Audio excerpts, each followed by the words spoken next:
السلام عليكم ورحمة الله وبركاته. ازيكم يا حبايبي، عاملين ايه؟ النهاردة ان شاء الله هنعمل ريفيو عن مضرب البيض كنود. انا جبته النهاردة وحبيت ان انا اعرفكم كل حاجة تخص الجهاز، المميزات والعيوب وطريقة التشغيل. ان شاء الله كده نفتحه مع بعض ونشوف كل حاجة. طبعا انا فتحته يعني عشان طبعا اجربه اول ما جبته، بس هنفتحه كده مع بعض ان شاء الله. اقول لكم برضو انا ليه اخترت المضرب ده بالتحديد. انا كنت عايزه مضرب بيض، ففكرت في كذا حاجه، وبصراحه يعني فضلت الماركات المعروفه، ويمكن ده سبب اختياري ده الاساس. فكان كينود كان في منه المضرب دوت، وفي منه اللي هو بالطبق اللي هو بيشتغل بيلف وقت التشغيل. فانا بصراحة فوجئت ان هو 150 واط. فكنت خلاص انا كنت هجيبه، بس تراجعت طبعا لان الوات بتاعه انا حسيت ان هو ضعيف شوية. فاخترت الكينود 250 واط.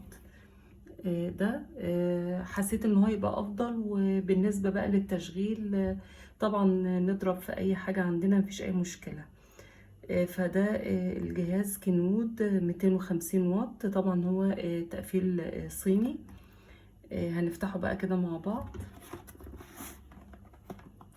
وبرضو سبب ان انا ما اخترتش الجهاز بالطبق، لان لقيت ان حجم الطبق كبير قوي، وهيبقى كبير برضو طبعا هنا على المطبخ.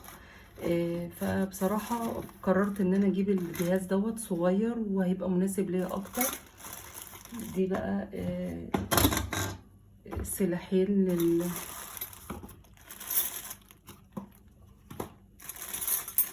ده للخفق البيض والكريم شانتيه والكيكة، طبعا الكيكة الإسفنجية والحاجات دي.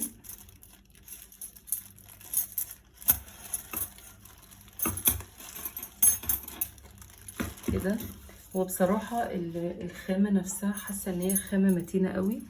يعني ده كمان حتى الجهاز لما انا فتحته بصراحة عجبني قوي. ده السلاح اللي هو الخفق والعجن، واقول لكم برضو تستخدموا ازاي الجهاز.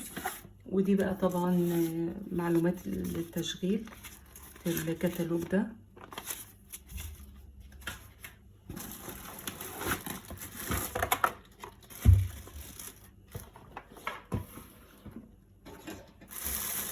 ده الجهاز. وبصراحة اللي عجبني فيه لما شفته، لان انا كان الجهاز اللي عندي نوع صيني، كان خفيف قوي وكان بصراحة يعتبر ضعيف. فانا قررت ان انا اجيب جهاز يكون يساعدني برضو في المطبخ ويكون قوي شوية. فاخترت جهاز كنود. فدي ده الجهاز كده. هوريكم برضو طريقة التشغيل. هو الجهاز ما شاء الله تقيل وحلو. هو 250 واط. ودي الفيشة بتاعته اللي هي الفيشة اللي هي الثلاثية. انا جبت كده الفيشة دي عشان اشغله ان شاء الله، عشان اوريكم كده برضو تشغيله.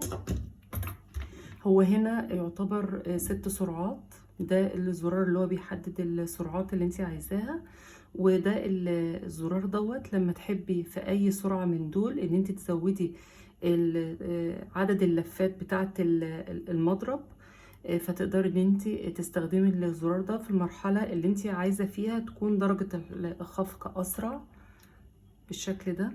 هنشوف بقى كده تركيب الجهاز. هو طبعا فيه هنا 4 يعني فتحات كده. انت ممكن تحطي بقى كده، لازم يبقى فيه تكة بالشكل ده. لازم تسمعي التكة دي عشان الجهاز يشتغل معاكي مظبوط. هنشغله بقى كده.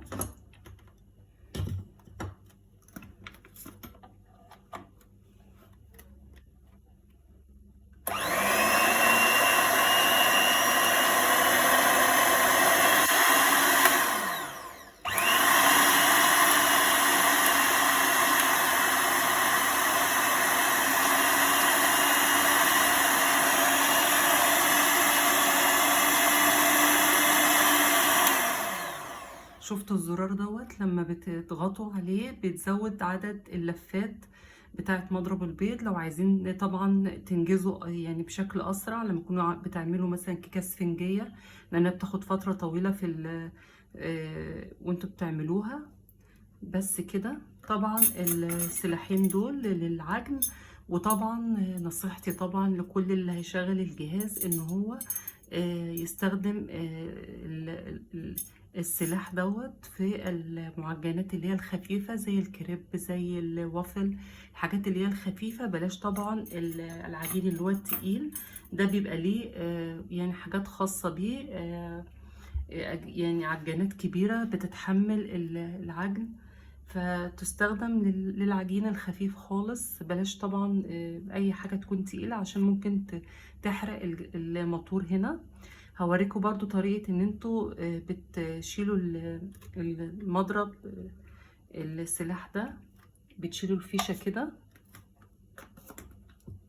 تمام، وبتضغطوا على الزرار اللي هو بتاع التشغيل بالشكل ده، عشان المنطقة دي لو استخدمتوا ايديكوا في شيل السلاح ده ممكن مع الوقت بتنعم وممكن تبوظ، فيفضل ان انتوا تستخدموا الطريقة دي. بس كده. انا طبعا لسه ما استخدمتوش، ان شاء الله لما استخدمه اعمل لكم ريفيو تاني على التشغيل، واقول لكم برضو على كل حاجة خاصة بالجهاز. اللي انا عرفته ان هو بصراحة تشغيله كويس جدا. كل اللي سمعته ان العيوب بس ان الجهاز تقيل، فممكن تستخدموا الزرار دوت عشان تنجزوا في الوقت عشان ما يتعبكوش. انما غير كده بصراحة كل الناس شكرت فيه. ان شاء الله اعمل لكم ريفيو تاني واقول لكم على استخداماته بالظبط، وهو كويس معايا في الحاجات اللي انا هعملها ان شاء الله معاكم. نعمل بقى كيكه اسفنجيه كده وتورته وحاجات زي كده، ان شاء الله اكون معاكم ونعمل مع بعض كل حاجه حلوه باذن الله. وبشكركم شكرا جزيلا، والسلام عليكم ورحمه الله وبركاته.